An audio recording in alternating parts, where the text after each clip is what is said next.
नमस्कार सर्वांना। महाराष्ट्र राज्यात शासनाच्या मार्गदर्शनानुसार कंत्राटी शिक्षक भरतीची निवड प्रक्रिया सुरू झालेली आहे। लॉकडाऊनच्या अगोदरच काही जिल्ह्यांमध्ये कंत्राटी शिक्षक भरतीसाठी फॉर्म भरून घेतले होते, परंतु आचारसंहितेमुळे ते पुढे ढकलले होते आणि या भरती अंतर्गत ना कोणती परीक्षा होणार आहे ना इंटरव्ह्यू असणार आहे। केवळ डी.एड. बी.एड. ज्यांची पात्रता आहे, त्याचबरोबर टी.ई.टी. आणि सी.टी.ई.टी. बंधनकारक नाही आहे, तरी पण असेल तर अतिउत्तम। या नियमासह स्थानिक आहेत, म्हणजे जिल्हा अंतर्गत ज्या काही ग्रामपंचायती असतात तिथला जर उमेदवार असेल तर त्याला प्रथम प्राधान्य देण्यात येणार आहे आणि नंतर तालुका स्तरावरच्या उमेदवारांना प्राधान्य देण्यात येणार आहे। आणि या संदर्भात शासनानं मार्गदर्शक सूचनासुद्धा सर्व झेडपींना, जिल्हा परिषदांना दिलेल्या आहेत। आणि मित्रांनो, याच बाबतीमध्ये हा व्हिडिओ आहे, कारण बरेचसे मेसेज आहे की याची निवड प्रक्रिया कशी असेल, ॲडव्हर्टाइजमेंट कधी येणार आहे। बरं, ज्या जिल्ह्याच्या आजवर ॲडव्हर्टाइजमेंट आलेल्या नाही आहेत त्यांचा आत्तापर्यंत काय येऊ शकलेल्या नाही आहेत, आणि त्याचबरोबर शिक्षक भरतीच्या दुसऱ्या टप्प्याची कार्यवाहीसुद्धा सुरू आहे। मग आम्ही जर दुसऱ्या टप्प्यामध्ये पवित्र पोर्टलला जर आम्हाला जॉईन करायचं आहे फायनली, तर मग कंत्राटीला जर जॉईन केलं तर मग आम्ही तिथून बाद होणार आहोत का? आणि त्याचबरोबर आमच्या जिल्ह्यातली ॲड आलेली आम्हाला कसं कळेल? अशा बऱ्याच शंका कुशंका आपल्या उमेदवारांच्या मनात, डी.एड. बी.एड. अभियोग्यताधारकांच्या मनामध्ये आहेत। आणि मित्रांनो, त्याचसाठी हा व्हिडिओ आहे। So stay connected. चॅनलला नवीन असाल तर डू सबस्क्राईब आणि टेलिग्राम चॅनल जॉईन करा। या व्हिडिओच्या डिस्क्रिप्शन बॉक्समध्ये लिंकसुद्धा दिलेली आहे। मित्रांनो, लॉकडाऊनच्या अगोदरच कंत्राटी शिक्षक भरतीला सुरुवात झाली 5 सप्टेंबर 2024च्या जी.आरनुसार, परंतु त्या जी.आरला विरोध करण्यात आला आणि नंतर 23 सप्टेंबर 2024ला जी.आर काढण्यात आला। या संदर्भातील पूर्ण विश्लेषण या चॅनलवरती तुम्हाला मिळणारच आहे। कंत्राटी शिक्षक भरती संदर्भात तुम्ही थोडेसे पाठीमागचे व्हिडिओ स्क्रोल करा। प्रथमतः सेवानिवृत्त शिक्षकांना प्राधान्य देण्यात येणार होतं, परंतु आंदोलनानंतर आता जे बेरोजगार डी.एड. बी.एड. उमेदवार आहेत त्यांना मात्र ही सुवर्ण संधी आहे। आणि त्याचमुळे जे तुमच्या पहिल्या प्रश्नाचं उत्तर आहे, जर तुम्ही पवित्र पोर्टलला ऑलरेडी सेकंड फेजमध्ये आहात, तुम्हाला आशा आहे की माझा नंबर लागणार आहे, तर मग तुम्ही कंत्राटी शिक्षक भरतीचा फॉर्म भरायचा आहे का, तिथं जॉईन करायचं आहे का, तिथं जॉईन केलं तर तुम्ही पवित्र पोर्टलच्या भरती प्रक्रियेतून बाद होणार आहात का? तर मित्रांनो, याचं उत्तर नाही। तुम्ही जरी कंत्राटी शिक्षक भरती कंत्राटी तत्वावर जरी जॉईन केलं आणि तुमचा पवित्र पोर्टलला नंबर लागला आणि जेव्हा नियुक्ती मिळणार आहे, ज्या दिवशी तुम्हाला जॉईन करायचं आहे त्या दिवशी मात्र तुम्हाला कंत्राटी पद्धतीला राजीनामा द्यावा लागणार आहे। आणि ह्या दोन्ही योजना सरकारच्या आहेत आणि त्याच्यामध्ये जो क्रायटेरिया ठेवण्यात आलेला आहे तो आहे डी.एड. आणि बी.एड. जेव्हा तुमची नियुक्ती करत असताना पहिला असा रूल आहे आणि या संदर्भात शासनाकडे मार्गदर्शन रत्नागिरी झेडपीनं मागितलं होतं आणि शासनाने त्या मार्गदर्शन सर्व झेडपींना राज्यातील, महाराष्ट्र राज्यातील दिलेलं आहे। ते म्हणजे प्रथमतः स्थानिक उमेदवार पाहायचा आहे। स्थानिक उमेदवार जर मिळाला नाही तर मग तालुका स्तरावरील उमेदवाराचं तिथं नियुक्ती करायची आहे।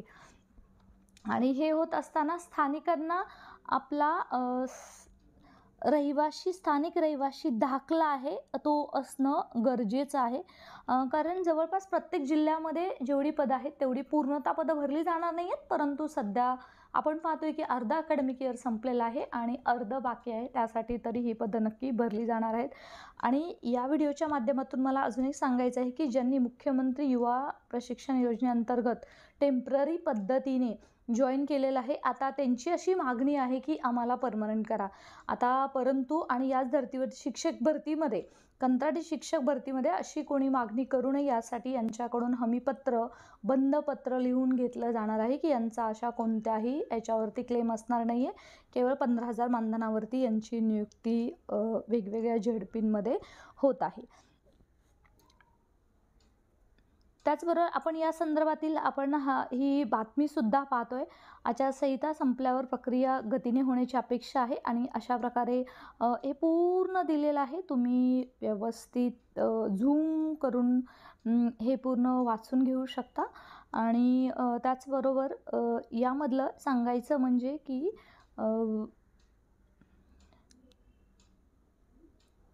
ही प्रक्रिया कशी राबवावी यासाठी जिल्हा परिषदेने शासनाकडे मार्गदर्शन मागवले होते. या मार्गदर्शन पत्रात उमेदवार स्थानिक असावा हे स्पष्ट म्हटलेले आहे.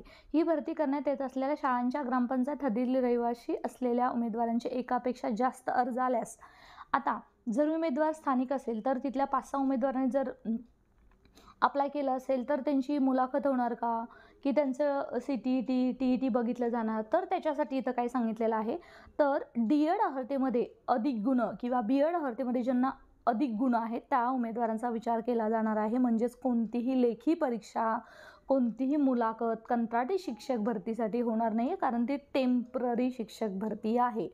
रिक्त पदे असलेल्या शाळेच्या ग्रामपंचायत हद्दीतील उमेदवाराचे अर्ज प्राप्त न झाल्यास संबंधित तालुक्यातील अर्ज करणाऱ्या उमेदवारांचा विचार करावा, असे शासनाचे आदेश आहेत. जसे मी तुम्हाला आता सांगितलं होतं की प्रथमतः संबंधित ग्रामपंचायत हद्दीमध्ये कोण उमेदवार आहे का, तो नसेल तर मात्र तालुका स्तरावरून जे काही अर्ज येणार त्यालासुद्धा हे करणार आहेत, म्हणजे त्यांना तिथं अलाव करणार आहे. त्याचबरोबर मात्र काही पोलीस पाटील व सरपंचांनी परजिल्ह्यातील उमेदवारांना रहिवासी असल्याचा दाखला दिल्याने वाद निर्माण झाला होता. परंतु काही पोलीस पाटील आहेत, आता हा दाखलासुद्धा आहे तो तुम्हाला पोलीस पाटलांकडे किंवा सरपंचांकडे मिळणार आहे आणि तो सुद्धा तुम्हाला कलेक्ट करून ठेवायचा आहे जर तुम्ही कंत्राटी शिक्षक भरतीला अप्लाय करत असाल. त्याचबरोबर डोमासाईल सर्टिफिकेट तुमचं तर असेलच. आणि त्यामुळे वाद निर्माण झाला होता आणि या संदर्भात शासनाकडे मार्गदर्शन मागवलं होतं. आणि आता सध्या प्रक्रिया बऱ्याच जिल्ह्यामध्ये सुरू झालेली आहे, पण बऱ्याच जिल्ह्याच्या अजून ॲडव्हर्टाइजमेंट येत नाहीत. तर काय येत नाही आहेत, तर मित्रांनो जिथं ऑलरेडी शिक्षक कायमस्वरूपी शिक्षक काम करत आहेत तिथं त्यांची बदलीची प्रक्रिया सुरू आहे. म्हणजे 2 जर शिक्षक असेल त्यातला एक कायमस्वरूपी शिक्षक तिथं ठेवायचा आहे आणि दुसरा जो शिक्षक आहे त्याला दुसऱ्या ठिकाणी समायोजन करून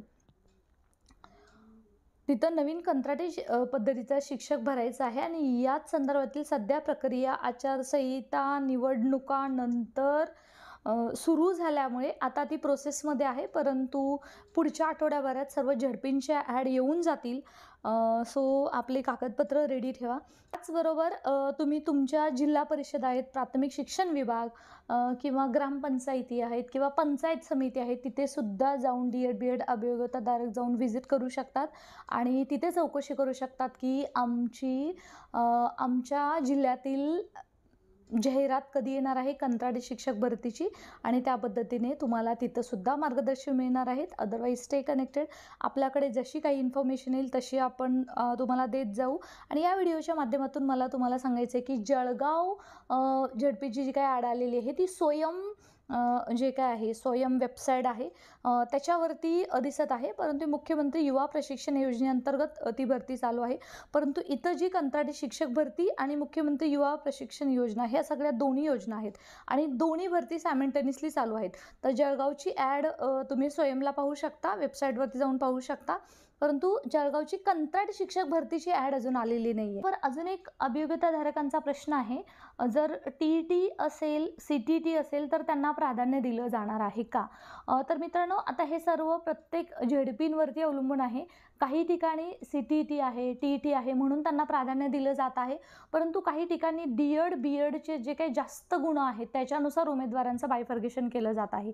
आता या संदर्भात अजून कोणताही म्हणजे असं मार्गदर्शक सूचना आलेल्या नाही आहेत. आता रत्नागिरी झेडपीला ज्या सूचना आलेल्या आहेत त्यांनी सांगितलं की D.ED B.EDच्या मार्क्सनुसार त्यांना घ्या. म्हणजे ज्यांचे मार्क्स जास्त असतील 2 किंवा 6 उमेदवार असतील ज्यांना जास्त मार्क्स असतील त्यांना घ्या.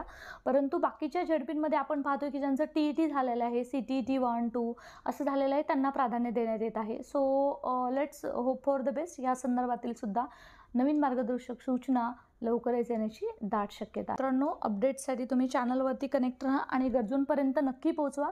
शिक्षक भरतीच्या दुसऱ्या टप्प्यासाठी सुद्धा आपण प्रयत्न करत आहोत. शिक्षक भरतीचा दुसरा टप्पा 100% होणार आहे.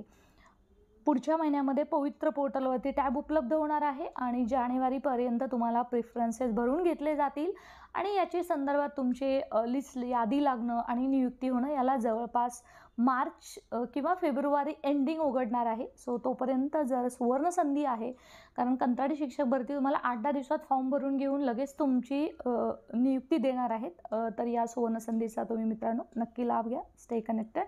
Thanks for watching.